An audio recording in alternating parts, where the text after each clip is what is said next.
Video where we're going to have a discussion about diabetes mellitus type 1.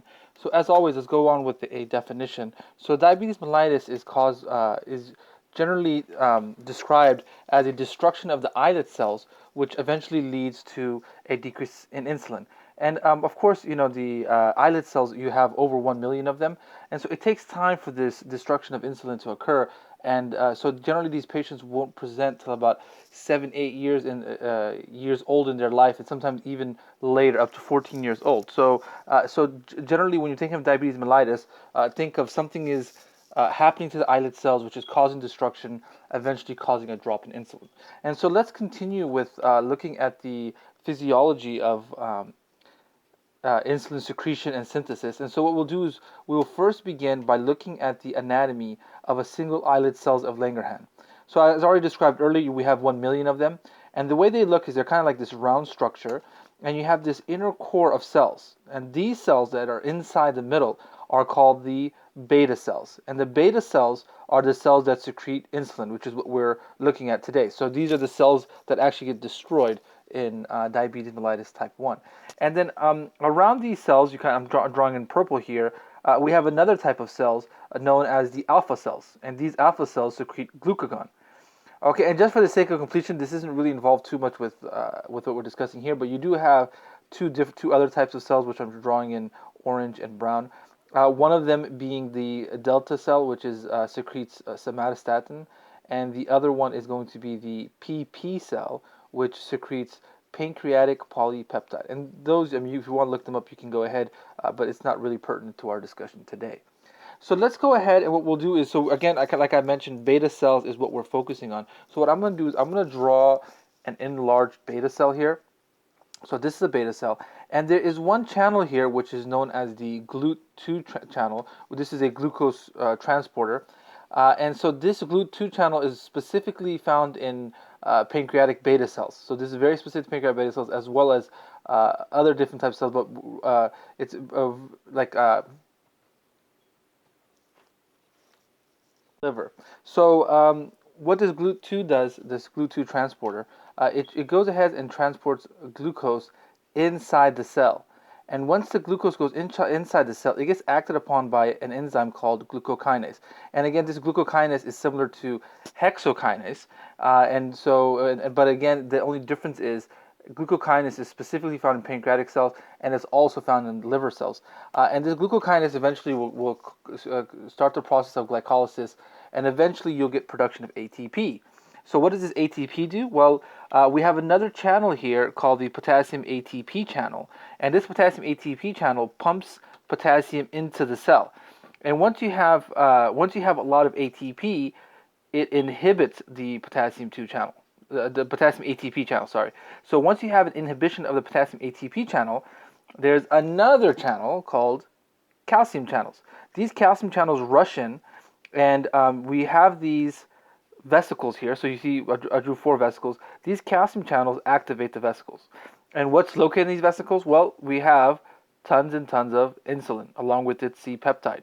So you have insulin, and so once calcium activates these channels, these vesicles will go down, fuse with the membrane, and then release all of the insulin. And so that's how you have insulin release.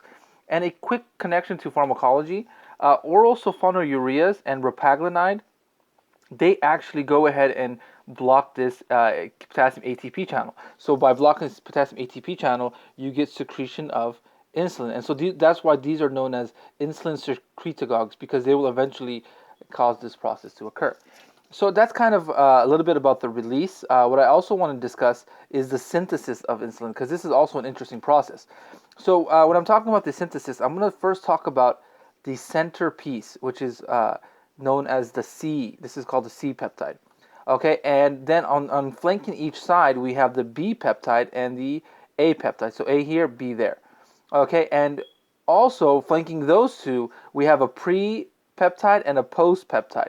So when you have the pre-B, C, A, post, this is known as the pre-proinsulin. And this is actually produced in the rough endoplasmic reticulum. And again, this is known as pre-proinsulin. Okay, so now what happens next is these pre and the post, they get removed. So you get you get a peptide with just the BCA. So once this pre-post is removed, so it goes ahead and gets removed, then we call this proinsulin. So it's not insulin yet, it's just a proinsulin. Okay, this proinsulin then goes ahead and moves on over to the Golgi apparatus. And if you remember, the Golgi apparatus kind of has this pancake look, right? So it goes on into a Golgi apparatus, and then the insulin is stored in one of these vesicles. So the first thing that's going to happen is this C is going to bend. So I'm going to draw the C bent like that. So you see how it's bent over there? And then, of course, we have B on one side and A on the other. So this B and A, so B, A, and then C. Okay, so this B and A are opposing each other now. And so what happens is you form these little connections between them, the bonds, I guess you can say. And I believe it's a disulfide bond. And so once this disulfide bond is connected, the C portion is going to get removed. So you're left with this B protein, A protein combined with a bond. And this is going to be the final active insulin that's physiologically active. And this vesicle here with the insulin and the C protein peptide is the actual vesicle that I was mentioning earlier. So this vesicle is what's produced from the Golgi apparatus. And one thing I want you to know is when it's released, so when you're releasing the insulin, you're also releasing a C peptide. And both of these are going to be released in equal molar proportions. And this is a very important point on your steps or your boards because they love to mention, a scenario where a patient comes in with hypoglycemia and you check their C peptide, it's low. Well, that tells you that he didn't produce that insulin that he has. He actually injected it exogenously, so he's feigning his hypoglycemia. So these are important things to remember with regards to C-peptide. So another way to think of C-peptide is it's a marker of endogenous insulin that's produced. So this is a good way to determine whether the insulin that's produced is produced by the body or it's taken in from the outside. So that's going to be your physiology of insulin. Now let's go into pathophysiology of diabetes mellitus type 1. So diabetes mellitus type 1 is grouped into two categories, 1A and 1B. 1A is the autoimmune destruction of the islet cell, and 1B is pretty much a non-autoimmune destruction of the islet cell. Usually it's also known as idiopathic. Okay, so of course that's going to kind of tell you about the pathophysiology. So there's definitely going to be an autoimmune component, and there's definitely going to be some other type of environmental component or genetic component. So let's first actually begin with genetics. So there's a very strong genetic component. It has been linked with the MHC2 class HLA-DR3 and HLA-DR4, and patients who are heterozygotes, which means they have both HLA-DR3 and HLA-DR4, they have the highest severity. So they definitely know that this is involved. Also, there's another gene that's been discovered, PTPNN2, and this is a promoter of insulin. And so this has also been, and there's definitely going to be more because these two genes alone are not enough to explain all of the drop in insulin and the destruction of the islet cells. So it's definitely not enough, and so they know this is a polygenic type of syndrome. So there's going to be more, I guess, investigation research to find out what's going on. A second cause is going to be autoimmune, and there are some autoantibodies known as islet cell antibodies. Written as ICA, and about 85% of patients with diabetes mellitus type 1 has these islet cell autoantibodies. And these can be autoantibodies against insulin itself, or one known as anti-GAD65. Now, GAD stands for glutamic acid decarboxylase. So glutamic acid decarboxylase is going to be one autoantibody associated with diabetes mellitus type 1. And again, that's another board question there. And the other evidence that there's an autoimmune component is generally type 1 diabetes is associated with other autoimmune diseases. These can be diseases such as pernicious anemia, Hashimoto, celiac, and many more. And generally what they'll do is, oftentimes they give you a patient with hyperglycemia and they give them having other types of autoimmune conditions that they're trying to distinguish you between type 1 and type 2 diabetes mellitus. So if there's other autoimmune conditions, it's going to be more likely to be type 1. Viruses, the Coxsackie B virus has been associated with diabetes type 1, and the current mechanism they're thinking is molecular mimicry, but of course this is very preliminary research. They're going to do more to confirm or find another mechanism. So that's the pathophysiology. Now let's move on to how you diagnose a patient with diabetes mellitus type 1. So I'm going to use the criteria from American Diabetes Association in 2011, and this is something that you do want to kind of review often. They don't tend to make drastic changes, but they do tend to make changes here and there, so it's good to keep up. So as of right now, the diagnosis is pretty simple and straightforward. Either they will have an HbA1c of greater than 6.5%, and HbA1c is going to be when you have a non-enzymatic glycosylation of the hemoglobin A. And because hemoglobin stays in your body for 12 weeks, this is a marker for your overall glucose level for the past 12 weeks. So 3 months overall how your glucose is doing. One thing that's important, although if it's greater than 6.5%, you can definitely say they have diabetes. It doesn't, if it's low, it doesn't rule out diabetes. So you can't say, oh, he's 6%, oh, he definitely doesn't have diabetes. That can't be the case. Why? Because some people have a more rapid RBC turnover than others. So of course, if your RBC turnover is more rapid, say instead of 12 weeks, 10 weeks, you're going to remove those glycosylated hemoglobins more quickly, and so your percentage will be lower. So just a quick thing to remember there. It's not a rule out test. The other test, so that's the first test that will diagnose it. Another way to diagnose it is to have a fasting glucose of greater than 126 milligrams per deciliter or 7 millimoles per liter. And what is a fasting glucose test? Pretty much the patient does not eat or drink anything for 8 hours.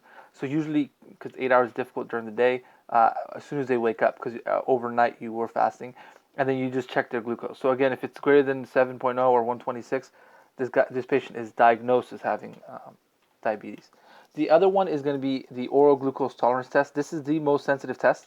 So a patient who does this and gets a finding of greater than 200 milligrams or greater than 11.1 millimoles per liter is diagnosed as having diabetes. And how is the oral glucose tolerance test done? You give the patient 75 grams of glucose, and then they wait around for about 2 hours, and then you check their blood sugar levels. And again, if it's above this marker right here, then you've diagnosed them as diabetes. And again, remember, this is the most sensitive test. So some patients may be okay. They may have a perfectly normal fasting glucose test, but then they take the OGTT and it becomes abnormal because the fasting glucose test isn't as sensitive as detecting some of those patients as this is. Next, we have the random glucose. So if your random glucose is again greater than 200 or greater than 11.1 millimoles per liter, and they're symptomatic, then this patient has diabetes. So this is important because if they're not symptomatic, you can just say, okay, they might have just had a meal just recently, and so that's why symptomatic is important. We'll talk about these symptoms in a little bit. Now, here's the thing. So you've diagnosed diabetes, but this does not distinguish between type 1 or type 2. So you still don't know, is this type 1 or is this type 2? Now, so there are some, I guess, clinical signs or other signs you can look for. The first thing that you want to realize is type 1 will always have low insulin. It'll never have high insulin. Now, type 2 can have high or low. So if you have a patient with low insulin, maybe type 1 or type 2, but if it's high insulin, it's definitely not going to be type 1. The other thing with type 2 is they're going to have symptoms of what's called high insulin, and these are going to be symptoms like acanthosis nigricans, PCOS, and these types of symptoms. These you do not get in type 1. So acanthosis nigricans is not found in type 1. Also, type 2 is found later in life, except for the mature onset diabetes of the young. So this is a kind of genetic condition. So again, although it's later in life, as we're going through, as we're progressing, it is being found younger and younger, especially with lifestyle factors. And type 1 is definitely with children. I mean, very rarely you're going to see it with adults, but children definitely get type 1. Also, type 2 is more found with obesity, and there's other distinguishing factors as well, but these are distinguishing factors. But again, none of these are going to tell you for sure it's going to be 1 or 2. And right now, there's no test available to distinguish. So just based on the type of patient you have and just the overall kind of character of the patient, you'll be able to tell the difference. But besides that, there's no test that you can do to figure out if it's one or the other. So let's go on to the clinical aspect. So the primary symptoms that you get in these patients is polyuria, polydipsia, which is too much drinking of water, and weight loss. And 90% of patients will present with these symptoms. So these are the most common symptoms. So why do these patients get polyuria? Well, whenever the glucose is greater than 180 milligrams per deciliter, that surpasses the renal threshold. And so what happens is suddenly your kidneys start dumping a bunch of glucose into the urine. And this is going to be osmotically active. So it's going to prevent water from reabsorbing. And so in other words, they call this osmotic diuresis. Okay, and then this is eventually going to lead to hypovolemia. And so then what is hypovolemia going to lead to? Well, hypovolemia is going to increase the serum osmolality, and that is going to make you more thirsty. So these are all interconnected. So of course we have polyuria because of the osmotic diuresis that gives you hypovolemia, which is going to make you thirsty. And why is there weight loss? Well, first of all, you have hypovolemia. So all that water weight that you have is lost. So you're going to lose weight from that. Plus, remember, insulin is a anabolic hormone. So if you don't have insulin, you're going to have catabolism. In other words, catabolism means to break down. So the body's slowly going to break down. You're not going to make fat. You're not going to make proteins and muscle. Okay, so there are some other symptoms that you want to be watching out for. And oftentimes, because you do want to distinguish it from like diabetes insipidus. So these will kind of help you with that. Other symptoms would be such things like hyperphagia, which means too much eating. Sometimes visual disturbances because it affects the retina.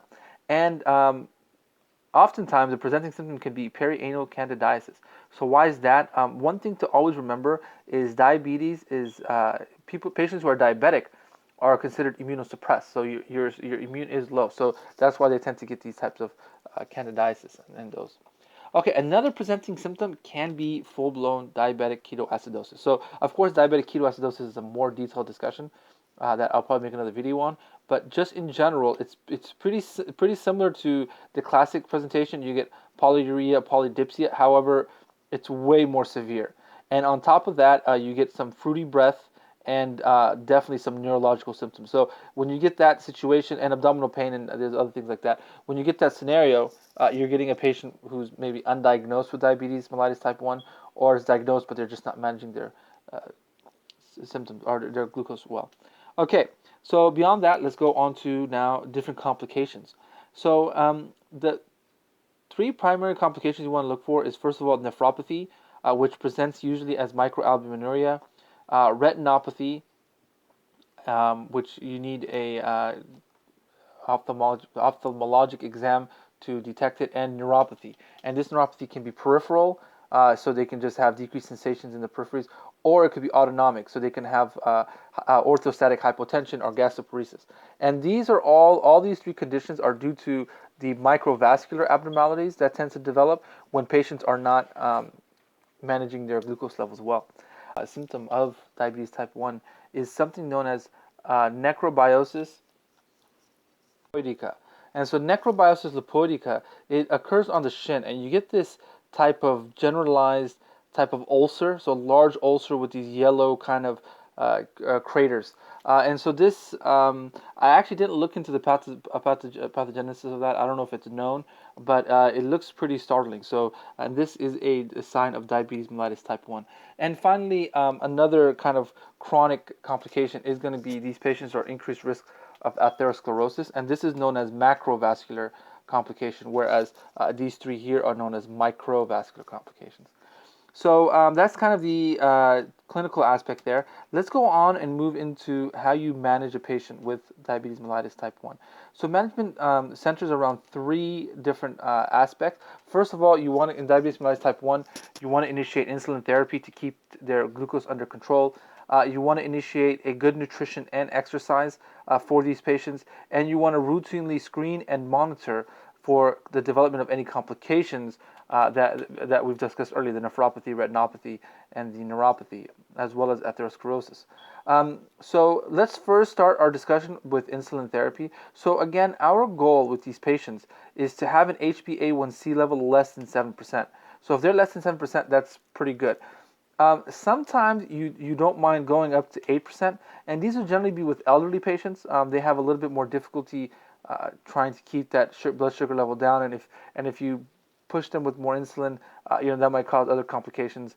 Patients with other comorbidities, and people who have issues with hypoglycemia. So obviously these patients, you're pushing them too hard, and they just can't handle that much insulin, and hypoglycemia is sometimes more serious than even hyperglycemia. So with those patients, you don't mind going up to about 8%.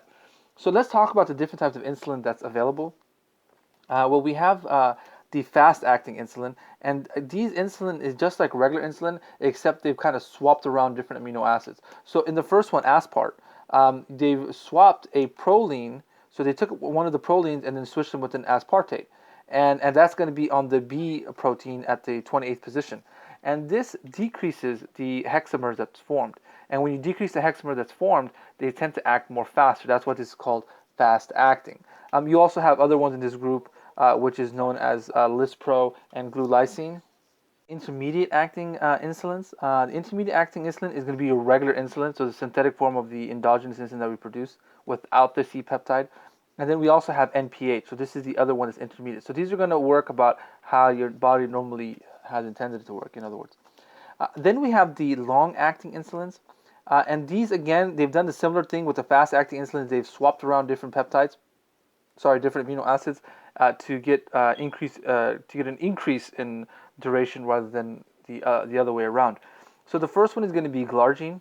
So glargine has done that, and the interesting thing about glargine is there's no peak. So as we're going to go through different graphs, you'll see that glargine has no peak.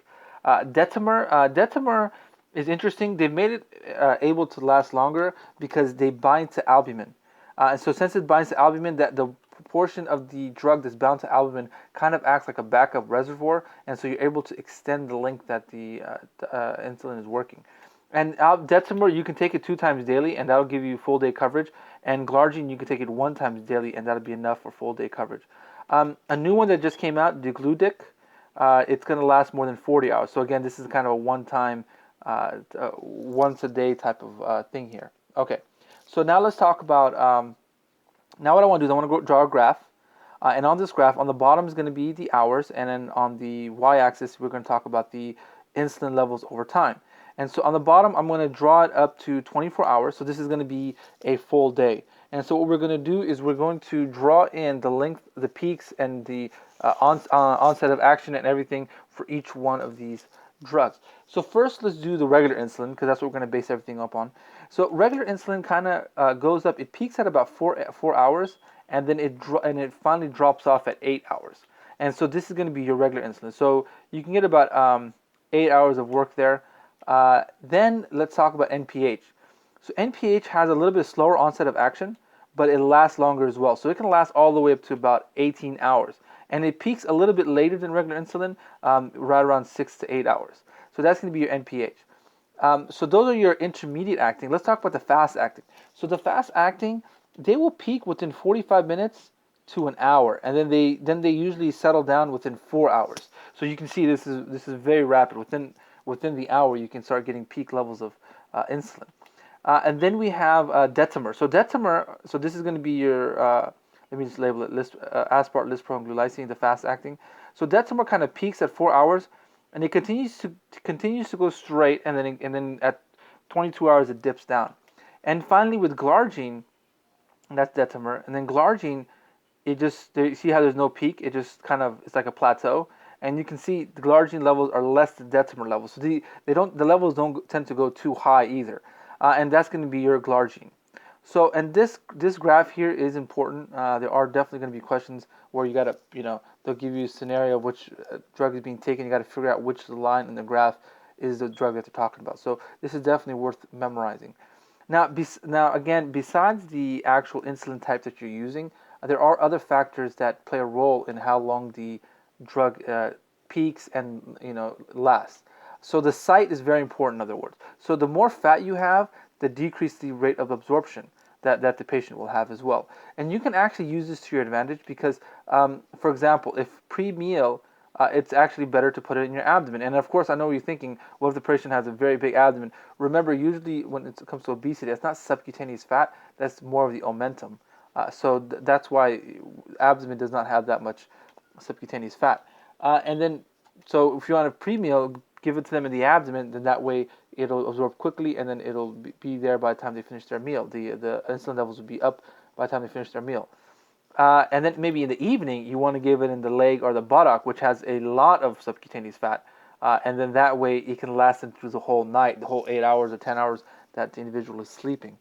So that's going to be generally the types of insulin and their rates of absorption. So how do you give it? Well, there's something called the intensive therapy. and all patients with diabetes mellitus should be on the intensive therapy. And this is pretty simple and straightforward. What you do is you give them a basal dose of insulin. So this is one of the long-acting insulins that because again, your body is always producing some form of insulin, because insulin is required for some reactions to occur that are necessary for the body. So you're kind of mimicking that. And then you want them to give a pre-meal bolus. So again, your body, when you eat, it gives you these little shots of insulin right before. So what you're trying to do is you're trying to mimic the normal activity of these beta cells that are destroyed, and this is how you do it. So the basal insulin, you give it either daily or 2 times daily, depending on which one you're choosing. And this could be either glargine, detamers, NPH, regular insulin, and even insulin pumps. So if you give insulin pumps, obviously you won't need to give that basal dose, because the insulin pump will kind of give a constant rate of insulin. And then pre-meal bolus, you'd give obviously the short or the rapid acting. So this is going to be your Lispro, Aspart, and glulisine. And then what you also want the patient to do is they have to do self-monitoring. And so what self-monitoring does is it kind of fine-tunes their insulin dosage. So sometimes, for example, they may have exercise, or they are sick, or they got upset. So whatever the situation may be, so their sugar levels will be lower or higher than normal. And so they want to adjust their insulin dosage for that. And they want to do the self-monitoring about 4 to 7 times daily. So usually once in the morning, after breakfast, before lunch, like it's 7 times, and then in the evening. And so again, you want them to start looking at that and kind of determining how much insulin they need each time. So that's going to be the insulin therapy that they need. Let's talk about the diet and exercise. So the diet that's currently being promoted is called the medical nutrition therapy, abbreviated MNT. And so the nice thing about this diet is it's completely individualized. So what will happen is a nutritionist will sit down with the patient, and they'll look at the amount of calories they're using, the carb consistency. And carb consistency, what this means is, do they eat the same amount of carbs at the same time every day? And for these patients, it's important to stay as consistent as possible, because if they take insulin and suddenly they don't eat, they're going to become hypoglycemic. Or if they eat too much, or then they're going to become hyperglycemic. So they need more insulin. So to keep them consistent will probably be the best, because then they can just get a consistent type of insulin, and it could be predictable. You also want to look at the activity level, what weight management goals they have, and then just the general nutrition that they're receiving. So by taking all these into consideration, you create a kind of personalized diet for the patient, and then you take it from there. And so this is better because, of course, there's so many different types of cultures and foods, and different ways of living, and you want to accommodate all those as much as possible. And the MNT diet really does take all that into consideration. The other thing is exercise. Exercise can help with regulating your glucose levels, because of course it gets absorbed into the muscles, and these things. So it's definitely been shown that having good exercise can prevent hyperglycemia. So in children, it's recommended that they exercise, greater than 60 minutes a day, so about more than an hour a day. And for adults, at least greater than 150 minutes per week. And they do want to do resistance exercising greater than 2 times a week, unless, of course, there's some contraindications, some injuries, or some other conditions that they may have that would be a contraindication for that. Finally, you also want to screen the patient for different diabetic complications. So, for example, for nephropathy, what you want to do is, nephropathy develops slowly, and generally with people with type 1 diabetes, at the time of diagnosis, their kidneys are probably okay. And this is different than type 2 diabetes, because in type 2 diabetes, by the time they get diagnosed, they probably already had diabetes for a really long time before they even got diagnosed, and oftentimes they'll have some symptoms of nephropathy at diagnosis. So in type 2 diabetes, you want to diagnose, you want to check for the kidney function right at diagnosis, but in type 1, generally you wait 5 years after diagnosis to check their kidney, I guess their renal functions, and then if it's normal, you want to do it annual thereafter. And what we look for primarily is microalbuminuria. That is the most earliest indicator of bad function. Who do have microalbuminuria, the drug that you want to initiate immediately is ACE inhibitor, because ACE inhibitor has been shown to slow down and even partially reverse some of the damage to the kidneys. The second complication you want to monitor for is going to be retinopathy. So retinopathy takes about, well, it doesn't take, it takes about 15 years to develop, but you want to start screening for it 10 years after diagnosis. And again, if it's normal, you want to do an annual check, and if it's abnormal, of course, you want to generally refer to an ophthalmologist, and they'll monitor and treat it with whatever they need. But we will make more videos detailing each one of these specifically. Neuropathy.